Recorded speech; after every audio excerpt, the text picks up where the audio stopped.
want to sew a 30 by 42 foot flag if I don't have to.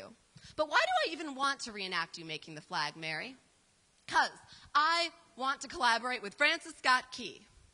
You were his collaborator, after all, even if no one recognizes you for it. Everyone I talk to always thinks Betsy Ross made the flag. I'm trying to settle the score here. I mean, I respect Betsy for being a Quaker exile. That must have been really hard. But I just think you haven't gotten the credit you deserve. I'm trying to settle the score. Countless others have felt similarly distressed about your relationship to the flag, Mary. Here, for instance, is a blog discussion I found online about you and Betsy. Quote, originally posted by Forever Willow Cat 9. Quote, first flag by Mary Pickersgill or Betsy Ross. Hello, I have a concern for both my nation and my children. I am sick and tired of finding out that after 12 years in school and another 20 years of living, virtually everything I learned in school is wrong. For instance, Mary Pickersgill was the first, original, and only mother of the American flag. Betsy Ross did nothing but fraud. Seriously, all she did was have a shameless promoter nephew who decided he wanted his aunt, Betsy Ross, to go down in history. What makes me the sickest is that we buy into it because the story sounds good and has limerickal appeal. My children's education and self-awareness should not be based on lies. Not to mention that the actual person that did the work and made the effort gets none of the credit. In the end, I guess I can only teach my children one thing that will always ring true. There are two kinds of people in this world. Those that deserve the credit and those who actually get it. Speaking of people and places who don't get the credit they deserve, how about that Snake Hill, huh? Oh, Snake Hill, or that's what Highlandtown used to be called anyhow. Dear St. Elizabeth of Snake Hill 8th grade class, just look at them girls, all high and mighty on Snake Hill. All those snakes writhing around this high land, trying to get the last of the slaughterhouse leftovers, back when it was illegal to butcher animals within the city limits. Darn right outside the city limits we were, and so sure of it, we called ourselves Highland Space Town. We even tried to secede from Baltimore till the city put a stop to that right then and there and made us call ourselves Highland No Space Town. From that day forward, we referred to the rest of the city west of Elwood Avenue as West Highlandtown.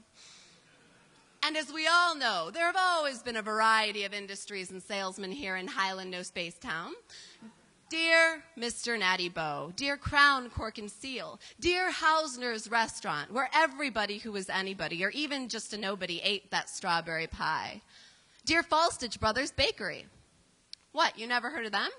These four brothers just lived, breathed, and ate baked goods on Highland Avenue for 40 years, and a horse-drawn cart made all their deliveries and was never one time late. And of course, there is every child and adult's favorite Highland No Space Town businessman, dear Mr. Tasty, our own official ice cream truck. Ooh. You come calling each and every spring, summer, and autumn night until we think our ears will explode with your friendly demonic song.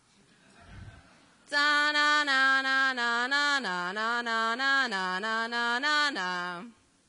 Rumor has it, old Mr. Tasty, sure to be circling the neighborhood from noon until 3 a.m., sells more than just soft serve. If you catch my da-na-na-na-na-na-na. And, of course, who could overlook the superb, sprawling pastures of our own Patterson Park, just blocks away from Highland No Space Town? Dear Patterson Park, with your sprawling splendor, your endless recreational options. But I have to say, I wish I had been here in 1950 when the strolling accordion players who called themselves the Merry Musketeers filled your grassy knolls with their song. And I have to say, I wish I had been here in 1905 when Patterson Park had its own live band that performed for one and all. And I have to say, I wish I had been here in the 1940s when everyone slept through the sweltering summer nights out in the park before air conditioning had been invented. And in 1956 when the Baltimore Zoo's director brought around a real live monkey to entertain kids in the park. Mr. William Patterson, he sure knew what he was doing with that park. Billy's daughter, though, whew, she was like the Paris Hilton or Britney Spears of her day. Dear Betsy Bonaparte, Belle of Baltimore. Betsy, I am so pissed about what Napoleon's totally lame youngest son, Jerome, seen here, that's Jerome, did to you, Betsy. Seriously, what a jerk. He came over to Baltimore, saw how hot, rich, and single you were, knocked you right up, and then Pinky promised you his dad would just love you to bits. So you should come right on home with him to France and meet the parents. Well, once you sailed over to Old Paris, what did big, scary Napoleon do but put a ban on you from entering France at all? Seems a little ugly rumor about your relations with any and all men of importance in Baltimore and beyond somehow made its way over the pond. Imagine. Jerome up and left you there, floating there in the water, totally pregnant with his kid, and rode cowering back to Daddy. Oh, well, you must have thought, there's always fishing in the duck pond and that lovely view from the pagoda to keep me occupied with Junior back home. Speaking of women who take care of everyone around them, dear housewives of Baltimore, hanging your endless laundry to dry in our gently polluted harbor water-scented breeze. More specifically, dear chicks in East Baltimore, elated to discover the amazing sparkle of Bonami Polishing Cleanser, which sports as its mascot a young pecking chick. You chicks would polish your rambling row house worlds until the marble steps sliced through the gray air, the gray concrete, and the gray heaps of litter with their pure homeowner's pride, whiteness. How could there be anything wrong in this neighborhood if everyone's steps were scrubbed?